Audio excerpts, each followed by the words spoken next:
सतनाम श्री वाहिगुरु साहिब जी। श्री नानक पद पंकज बंदन, पद पंकज बंदन। सिमरो अंगद दुख निकंदन। अमरदास गुर हृदय नित त्यावो जी, हृदय नित त्यावो। श्री गुरु रामदास गुण गावो। श्री अर्जन विघ्नन के नासक, विघ्नन के नासक। हर गोबिंद शुभ सुमत प्रकाशक। श्री हरि राय नमो कर जोरी, नमो कर जोरी। गुर हर कृष्ण मनाए बहोरी। तेग बहादुर परम कृपाला जी, परम कृपाला। श्री गुरु गोबिंद सिंह विसाला। तरों तरा पर पुन पुन सीसा जी, पुन पुन सीसा। बंदो बार बार जगदीसा। जिसमें अमृत ज्ञान है माणिक भगत वैराग। गुरु ग्रंथ साहिब उदद बंदो कर अनुराग। श्री गुर शब्द कमाए जिन जीते पंच विकार। तिन संतन को बंदना सिर चरणन पर तार। एक ओंकारा सतगुरु तिह प्रसाद सच होए। वाहिगुरु जी की फतेह विघ्न विनाशन सोए। वाहिगुरु जी की फतेह विघ्न विनाशन सोए। सतनाम श्री वाहिगुरु साहिब जी। दोहरा श्री सरस्वती सर्वदा। बरन सवेत सुख कंद। तरल आंगुरी बीन सो। बंदो दुवैत कर बंद। श्री सरस्वती सर्वदा। वाहिगुरु जी का खालसा, वाहिगुरु जी की फतेह। भगत वत्सल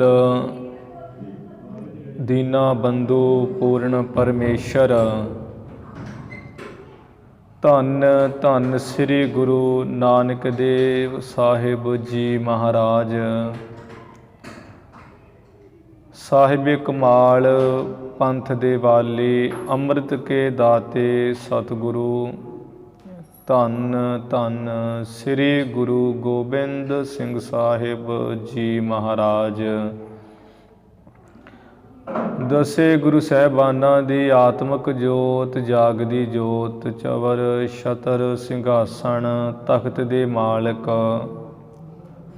बाणी के बोहित धन धन श्री गुरु ग्रंथ साहिब जी महाराज। सतगुरु जी दी साजी निवाजी, गुरु प्यारी, गुरु सवारी साध संगत जीओ। आप संगतां सतगुरु महाराज जी दे पावन पवित्र दरबार विखे हाजरियां भर के संध्या दे समय तो ही सतगुरु जी की धुर की बाणी सरवण करके मनुखा जन्म दा लाहा लै रहे हो। अपने शरीर नूं गुरु जी दे दर्शन करके पवित्र कर रहे हो। ਗੁਰੂ ਅਰਜਨ ਦੇਵ ਮਹਾਰਾਜ ਜੀ ਦੇ ਪਾਵਨ ਪਵਿੱਤਰ ਸਥਾਨ ਵਿਖੇ ਚੱਲ ਰਹੀ ਗੁਰ ਇਤਿਹਾਸ ਦੀ ਲੜੀਵਾਰ ਕਥਾ ਦਾ ਸਮਾਂ ਹੋਇਆ ਹੈ, ਜੋ ਸ੍ਰੀ ਗੁਰੂ ਨਾਨਕ ਦੇਵ ਮਹਾਰਾਜ ਪੂਰਨ ਬ੍ਰਹਮ ਹਨ, ਉਹਨਾਂ ਦੇ ਬਾਲ ਲੀਲਾ ਦੇ ਸਮੇਂ ਦੀ ਕਥਾ ਚੱਲ ਰਹੀ ਹੈ। ਜਿਵੇਂ ਗੁਰੂ ਨਾਨਕ ਸਾਹਿਬ ਜੀ ਨੂੰ ਬਾਬਾ ਕਲਿਆਣ ਚੰਦ ਜੀ ਨੇ ਪੜ੍ਹਨ ਵਾਸਤੇ, ਫਾਰਸੀ ਦੀ ਵਿੱਦਿਆ ਵਾਸਤੇ ਕੁਤਬਦੀਨ ਪਾਸ ਲੈ ਕੇ ਗਏ। ਮੁੱਲਾ ਕੁਤਬਦੀਨ ਨੂੰ ਮਹਾਰਾਜ ਜੀ ਨੇ ਸਿੱਖਿਆ ਦੇ ਕੇ ਨਿਹਾਲ ਕੀਤਾ।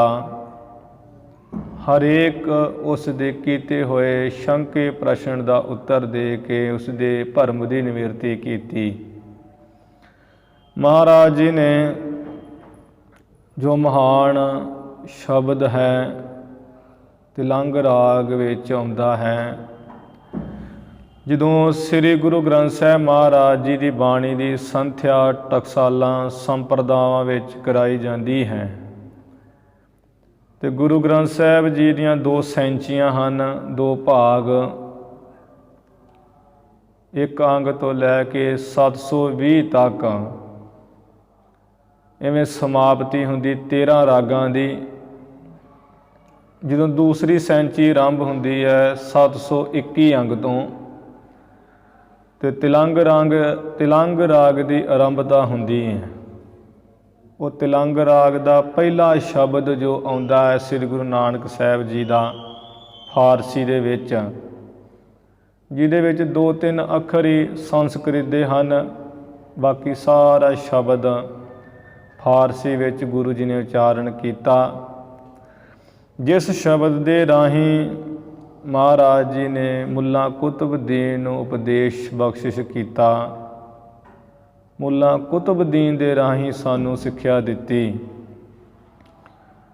ਸ਼ਬਦ ਉਚਾਰਨ ਕੀਤਾ, ਯਕ ਅਰਜ ਗੁਫਤਮ ਪੇਸ ਤੋ ਦਰਗੋਸ ਕੁਨ ਕਰਤਾਰ, ਹੱਕਾ ਕਬੀਰ ਕਰੀਮ ਤੂੰ ਬੇਐਬ ਪਰਵਦਗਾਰ, ਦੁਨੀਆ ਮੁਕਾਮੇ ਫਾਨੀ ਤਹਿਕੀਕ ਦਿਲਦਾਨੀ, ਮਮ ਸਰ ਮੋਏ ਅਜ਼ਰਾਈਲ ਗ੍ਰਿਫਤਹਿ ਦਿਲ ਹੇਚ ਨਾ ਦਾਨੀ, ਜਨ ਪਿਸਰ ਪਦਰ ਬਿਰਾਦਰਾਂ ਕਸਨੇਸ ਦਸਤੰਗੀਰ, ਆਖਰ ਵਿਅਕਤਮ ਕਸ ਨਾ ਦਾਰਦ ਚੂੰ ਸਵਦ ਤਕਬੀਰ।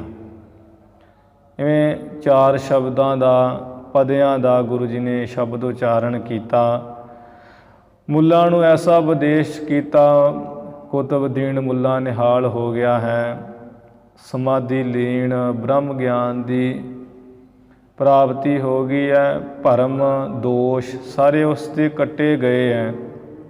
ਵਾਪਸ ਘਰ ਨੂੰ ਚਲਾ ਗਿਆ, ਨੀਵੀਂ ਪਾਈ ਹੋਈ ਹੈ। ਰਸਤੇ ਵਿੱਚ ਕਿਸੇ ਨਾਲ ਕੋਈ ਗੱਲ ਨਹੀਂ ਕੀਤੀ, ਘਰ ਜਾ ਕੇ ਖੁਦਾ ਦਾ ਨਾਮ ਲੈਣਾ ਸ਼ੁਰੂ ਕਰ ਦਿੱਤਾ। ਜਿੰਨਾ ਚਿਰ ਕੁਤਬਦੀਨ ਮੁੱਲਾ ਆਪਣੀ ਜ਼ਿੰਦਗੀ ਵਿੱਚ ਜੀਂਦਾ ਰਿਹਾ ਹੈ, ਬੁਢੇਪੇ ਦੀ ਉਮਰ ਤੱਕ ਸਾਰੀ ਉਮਰ ਵਾਹਿਗੁਰੂ ਦਾ ਨਾਮ ਦਾ ਸਹਾਰਾ ਲੈ ਕੇ ਜੀਂਦਾ ਰਿਹਾ। ਅੰਤ ਨੂੰ ਉਸ ਪਰਮੇਸ਼ਰ ਦੇ ਵਿੱਚ ਜਾ ਕੇ ਲੀਨ ਹੋਇਆ। ਗੁਰੂ ਜੀ ਦੀ ਇਹ ਮਹਾਨ ਸਾਧ ਸੰਗਤ ਜੀ ਵਡਿਆਈ ਹੈ। ਗੁਰੂ ਗ੍ਰੰਥ ਸਾਹਿਬ ਜੀ ਦੇ ਵਿੱਚ ਬੇਅੰਤ ਭਾਸ਼ਾਵਾਂ ਦਾ ਜਿਹੜਾ ਜ਼ਿਕਰ ਹੈ। ਕਈ ਲੋਕ ਜਦੋਂ ਇਹੋ ਜਿਹੇ ਸ਼ਬਦਾਂ ਦੀ ਉਹ ਵਿਚਾਰ ਆਉਂਦੀ ਹੈ ਤਾਂ ਉਹ ਪੜ੍ਹੇ ਲਿਖੇ ਲੋਕ ਜਿਹੜੇ ਬਹੁਤੇ ਵਿਆਕਰਨ ਲਿਖਣ ਵਾਲੇ ਹੈ, ਉਹ ਮਹਾਰਾਜ ਜੀ ਦੇ ਸ਼ੰਕੇ ਕਰਦੇ ਹੈ, ਗੁਰੂ ਜੀ ਦੇ ਉੱਪਰ ਉਹ ਤਰਕਾਂ ਕਰਦੇ ਹੈ। ਇਵੇਂ ਇੱਕ ਸਤਿਆਰਥ ਪ੍ਰਕਾਸ਼ ਉਰਦੂ ਛਾਪ ਦੀ 4ਥੀ ਐਡੀਸ਼ਨ ਹੈ।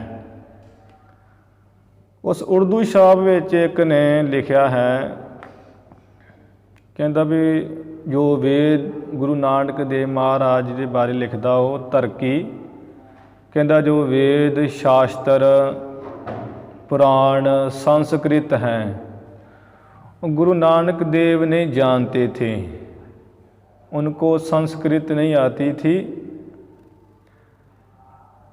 उन्होंने तो अगर आती होती तो जो निरभय शब्द है संस्कृत का कि नन्हे सियारी रारा भब्बा यईया ये निरभय बनता है।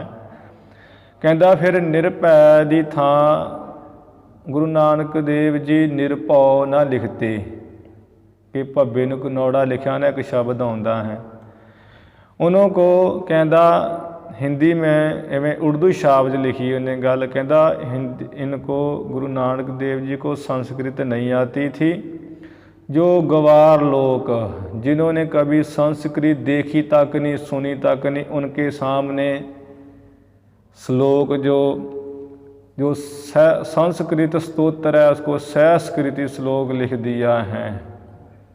एवं अपनी वो ख्वाहिश की अपनी शौर्य की ख्वाहिश रखते थे। हिंदी नहीं उनको हिंदी वो संस्कृत नहीं आती थी। वेखो यह जो मूर्ख लोग दुनिया ते वसदे है पर जो गुरु महाराज जिन्हां विचों सब प्रकार की विद्या प्रगट हुई है सच्चे पातशाह पूर्ण गुरु है। गुरु जी का कोई गुरु नहीं है। गुरु तो आप अकाल पुरख है किद को सीखनी ते किनू पढ़ाउणी है। वो मूर्ख लोग गल कर लग्या सोचते नहीं भी दसो जो ब्रह्मा सी जिन्हों ने 4 वेद उच्चारण किए है भी वो ब्रह्मा तुहाडे प्यो ने कित्थों ये पढ़िया होया है, कित्थों उन्होंने किहड़े कालज विच संस्कृत सीखी सी। शिव जी ने कित्थों किहड़ी यूनीवर्सिटी विच पढ़े है, विष्णु भगवान किहड़ी यूनीवर्सिटी विच पढ़े हैं। इवें दियां लोग गल्लां करदे आ जिहड़े गुरु जी का भेद नहीं जानते। गुरु नानक साहब जी समर्थ गुरु हैं, सच्चे पातशाह जी सब प्रकार की विद्या सब कोट ब्रह्मंडां दे मालक है। इवें महाराज की महिमा महान है जिन्हां ने 8-7 साल की उम्र च ये जिहड़ी फारसी का शब्द उच्चारण किया। संस्कृति श्लोकां विच संस्कृति का ही रूप वो भी कथन किया। गुरु जी ने नेकां भाषा वरतियां गुरु ग्रंथ साहिब जी विच। महाराज जी की रचना महान है। इवें वो जिहड़े कोई किताबां लिखण वाले शंकावादी लोग हैं उन्हां दी जदों आपां एडिशनां किताबां पढ़दे हैं सानूं भी शंके कई तरह के हो जाते हैं। असीं भी कह दिंदे हाँ असीं भी दावा नहीं करते कि गुरु नानक साहिब जी ने इवें संस्कृत जां अरबी आउंदी हो। उन्हां ने तो बस संसार नूं तारन वास्ते आए सी, उन्होंने वो काम किया है। मतलब कि सानू भी नहीं भरोसा बनता इस गल का कि गुरु साडे समर्थ सन, कि साडे गुरु सब प्रकार दीयां विद्या सब प्रकार दीयां करामातां दे मालक सन। गुरु समर्थ है ये कोई विरले ज्ञानी पुरुष जानते हैं। पढ़े लिखिया की मत पढ़ी ही हुंदी है। महाराज लिखते हैं पढ़िया मूर्ख आखिए जिस लभ लोभ अहंकारा। वो मूर्ख आख्या जाता जिन्हों जिहदे अंदर अहंकार है कि मेरी विद्वता ज़्यादी है। कई हुण भी कोश लिखे है जिन्हां विच गुरबाणी दे उन्होंने विश्राम गलत लाए हुए हैं। ਉਹੀ ਕੋਸ਼ ਵਿਆਕਰਨ ਪੜ੍ਹ ਕੇ ਅਸੀਂ ਜਿੱਦਦੇ ਹਾਂ ਦੂਜਿਆਂ ਨਾਲ। ਮਹਾਂਪੁਰਸ਼ਾਂ ਦੇ ਕੀਤੇ ਹੋਏ ਬਚਨਾਂ ਉਹਨਾਂ ਦੇ ਪੜ੍ਹਾਇਆ ਹੋਇਆ ਤੇ ਅਸੀਂ ਜਿੱਦਦੇ ਹਾਂ, ਜਿਹਦੇ ਕਰਕੇ ਘਾਟੇ ਵਿੱਚ ਜਾਂਦੇ ਹਾਂ। ਪੜ੍ਹ ਕੇ ਸਗੋਂ ਕੁਝ ਪ੍ਰਾਪਤ ਨਹੀਂ ਕਰਦੇ, ਸਗੋਂ ਸ਼ੰਕਾਵਾਦੀ ਹੁੰਦੇ ਹਾਂ। ਇਵੇਂ ਗੁਰੂ ਨਾਨਕ ਸਾਹਿਬ ਜੀ ਨੇ ਮਹਾਨ ਪਾਵਨ ਪਵਿੱਤਰ ਉਪਦੇਸ਼ ਮੁੱਲਾ ਕੁਤਬਦੀਨ ਨੂੰ ਸਰਵਣ ਕਰਾਇਆ, ਬ੍ਰਹਮ ਗਿਆਨ ਦੀ ਦਾਤ ਬਖਸ਼ੀ। ਅੱਗੇ ਜਿਵੇਂ ਪੰਡਿਤ ਹਰਦਿਆਲ ਜੀ ਜਿਨ੍ਹਾਂ ਨੇ ਬਾਬਾ ਕਲਿਆਣ ਚੰਦ ਜੀ ਦੇ ਕਹਿਣ 'ਤੇ ਸਤਿਗੁਰੂ ਜੀ ਦੀ ਜਨਮ ਪੱਤਰੀ ਜਦੋਂ ਅਵਤਾਰ ਹੋਇਆ ਲਿਖੀ ਸੀ, ਅਤੇ ਗੁਰੂ ਸਾਹਿਬ ਜੀ ਦੇ ਸਾਰੇ ਸ਼ੁਭ ਲੱਛਣ ਅੰਗਾਂ ਵਿੱਚ ਵੇਖ ਕੇ ਕਿ ਇਹ ਤਾਂ ਮਹਾਨ ਕੋਈ ਅਵਤਾਰ ਆ ਗਿਆ ਹੈ। ਅਤੇ ਉਦੋਂ ਮਨ 'ਚ ਚਾਹਨਾ ਕੀਤੀ ਸੀ ਵੀ ਹੇ ਗੁਰੂ ਨਾਨਕ ਸਾਹਿਬ, ਜਦੋਂ ਨਾਮ ਰੱਖ ਦਿੱਤਾ ਹੈ ਘਰ ਵਾਪਸ ਜਾਂਦਾ ਸੀ, ਵਿਚਾਰਦਾ ਸੀ ਹੇ ਗੁਰੂ ਨਾਨਕ, ਜੇ ਤੁਸੀਂ ਵਾਕਿਆ ਮੇਰੇ ਦਿਲ ਦੀ ਜਾਣਦੇ ਹੋ, ਮੈਨੂੰ ਉਮਰ ਵੱਧ ਬਖਸ਼ੋ ਕਿ ਜਦੋਂ ਤੁਸੀਂ ਉਪਦੇਸ਼ ਕਰਨ ਦੇ ਲਾਇਕ ਭਾਵ ਥੋੜ੍ਹੇ ਵੱਡੇ ਹੋ ਜਾਓ, ਮੈਂ ਉਦੋਂ ਤੱਕ ਜੀਂਦਾ ਰਵਾਂ, ਤੁਹਾਡੇ ਮੁਖ ਤੋਂ ਉਪਦੇਸ਼ ਸੁਣ ਕੇ ਨਿਹਾਲ ਹੋ ਕੇ ਤੇ ਫਿਰ ਮੈਂ ਸਰੀਰ ਛੱਡ ਕੇ ਇਸ ਲੋਕ ਤੋਂ ਜਾਵਾਂ। ਇਵੇਂ ਉਹ ਬੇਨਤੀ ਜਿਹੜੀ ਕੀਤੀ ਸੀ ਅੱਜ ਉਹਦੀ ਪੰਡਿਤ ਹਰਦਿਆਲ ਦੀ ਪੂਰੀ ਹੋਣ ਜਾ ਰਹੀ ਹੈ। ਬਾਬਾ ਕਲਿਆਣ ਚੰਦ ਜੀ ਨੇ ਜਿਵੇਂ ਪੰਡਿਤ ਹਰਦਿਆਲ ਜੀ ਨੂੰ ਜੋ ਛਤਰੀ ਧਰਮ ਦੀ ਮਰਿਆਦਾ ਜਨੇਊ ਪਾਉਣ ਦੀ, ਤੇ ਉਹ ਪੰਡਿਤ ਹਰਦਿਆਲ ਨੂੰ ਸੱਦਿਆ ਹੈ।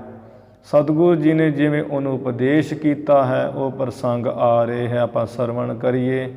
ਸਰਵਣ ਕਰਨ ਤੋਂ ਪਹਿਲਾਂ ਗੁਰੂ ਚਰਨਾਂ 'ਚ ਲਵਾਓ ਹਾਜ਼ਰੀਆਂ। ਗੁਰੂ ਨਾਨਕ ਸਾਹਿਬ ਮਹਾਰਾਜ ਜੀ ਦੇ ਚਰਨਾਂ ਦਾ ਧਿਆਨ ਧਰਦੇ ਹੋਏ ਬੋਲੋ ਜੀ ਸਤਿਨਾਮ ਸ੍ਰੀ ਵਾਹਿਗੁਰੂ ਸਾਹਿਬ ਜੀ। ਸਤਿਨਾਮ ਸ੍ਰੀ ਵਾਹਿਗੁਰੂ ਸਾਹਿਬ ਜੀ।